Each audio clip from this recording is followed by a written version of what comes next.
We do not admit the interpretation of what attest means, but we do accept that the witness will have the same explanation, his explanation of what In attest regard means, to it Your being Honor. pro forma, yes. In Counsel? if I may, that pro forma to me means copy-paste, Mr. Witness. Which I objected to. I hope you understand. Kala ko Distinguished Counsel. makakalusot. Okay. Stipulation duly noted by both parties. Lastly, Mr. Witness, after auditing all of these documents you identified and giving your explanations as to why, based on these documents, your evaluation thereat, you stated that they are non-compliant or violation or bawal or irregular compared based on the Joint Circular 2015. Objection, Your What Honor. did you Conclusion? Oh, sorry. I will... What? The statement was a conclusion, Your Honor. The Your Honor- witness earlier stated that he observed certain non-compliant entries in the submissions from the Office of the Vice President. We submit, Your Honor. We submit. We're going to the AOM already, Counsel. Please proceed. Having observed what you earlier testified to, discrepancies, irregularities, pagkukulang, mga bawal na submissions, ano ang ginawa mo after making this evaluation? I drafted po an audit observation memorandum containing po yung findings noted during the audit. And you drafted this? Anong nangyari sa draft mo? Yung for the first and second quarter po ay na-issue po dun sa OBP, dun sa DepEd po. Okay, I'm now showing to you a certified true copy Assisting counsels may approach. of an audit observation memorandum dated February 1, 2024. Being flashed on the screen as well.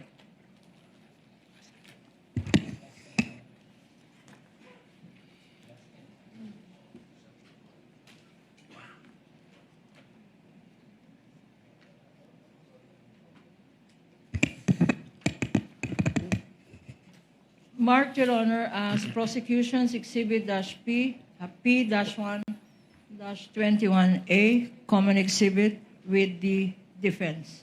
For the defense, it's D-1-132, correct, Counsel? No, Your Honors. It's D-1-111-DE. 111. Thank you, Your Honor. Noted.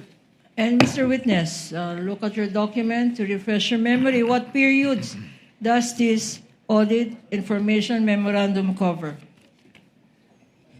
Based po on this audit observation memorandum, ang period covered po ay February 20 to March 30, 2023 at April 20 to June 29, 2023. And Mr. Witness, please tell us what your recommendations are or were, if any.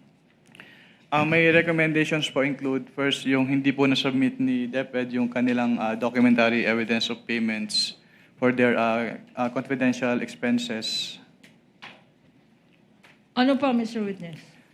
Sa accomplishment report po nila, meron pong line items na hindi allowable under the item 4.8 of the Joint Circular. At yun po yung provision of medical and food aid at payment of incentives for traveling relative to the confidential operations of the DepEd. What else, Mr. Witness? And for the appreciation of the Honorable Impeachment Court, this is being flashed on the screen and boxed in red. What else, Mr. Witness? Yung payment of rewards po nila ay hindi supported ng documents evidencing the success of the information gathering and or surveillance activities on account of the information given by the informer.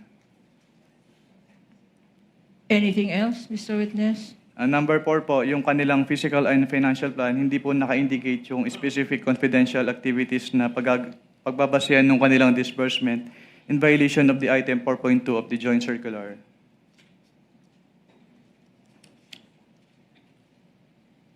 Anything else, Mr. Witness?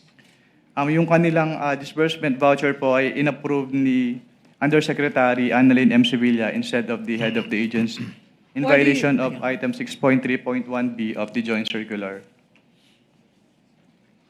And who is this person that you mentioned? Based on the documents submitted, si Annalyn M. Sevilla po yung Undersecretary for Finance ng DepEd Ni- during the time po na na-issue tong AOM. Okay. And the signature? Can you identify the signature? Signature po saang part po? On the last page of this document. Which among these po? The AOM, with Mr. Witness. If, which among these signatures po yung tinutukoy niyo? There is a signature here above the name Assistant Commissioner Officer in Charge, Nilda B. Plaras. Can you identify this signature? Yes, ma'am. And why? Kasi nakita ko po siyang pumirma ng ibang documents at yung signature niya on those documents is the same po with this one. There are signatures as well below. It says proof of receipt of AOM, Vice President Sara Z. Duterte, Vice President Edward Fajarda, SDO, the Chief Accountant, the COA ATL DepEd. You confirm? These names and their designations? Can you repeat po, ma'am? In the proof of receipt of this AOM, meron mga nakalagay na pangalan na receive daw ng Sara Z. Duterte. Pero hindi niya signature to. Merong Gloria Mendoza. Edward Fajarda, the SDO. What does SDO mean, Mr. Witness? The Special Disbursing Officer po, based on the joint circular. Also received by his office, and likewise the COA Chief Accountant and the COA ATL received this AOM. Mr. Witness, you confirm that? Na-receive po siya ng mga nakapirma po dito sa signature part po. Okay. What happened next, if any, if you know? Wala na po akong personal knowledge since before po sila magbigay ng response, na-transfer na po ako out of ICFAO to another audit sector of COA. And you got transferred when? On February 12 po of 2024. Okay. Now, Mr. Witness, and this is the second to the last question. Mr. Witness, could you tell us, after you did this audit evaluation and these recommendations, what happened next?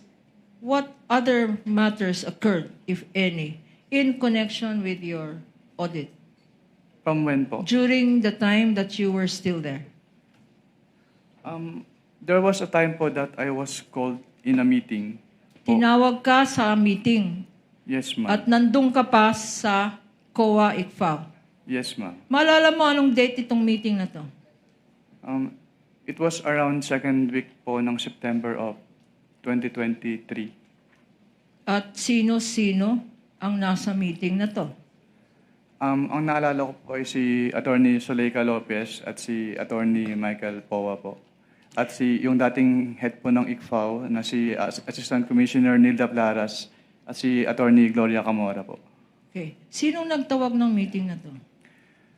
Hindi ko na po ma-recall kung sino nagtawag. Ang naalala ko lang po ay pinasama po ako dun sa meeting na yun. Pinasama ka? Bakit ka pinasama sa meeting na to? Dahil ako po yung in charge of the audit of the confidential fund nung DepEd at OVP po. Kilala mo ba, Mr. Witness, si Attorney Michael Powa? Nakikita ko po siya sa news. Nakikita mo siya sa news? Hindi mo siya nakikita sa in-person? Ayan, oh. During that time, sorry, hindi po clear yung particular period.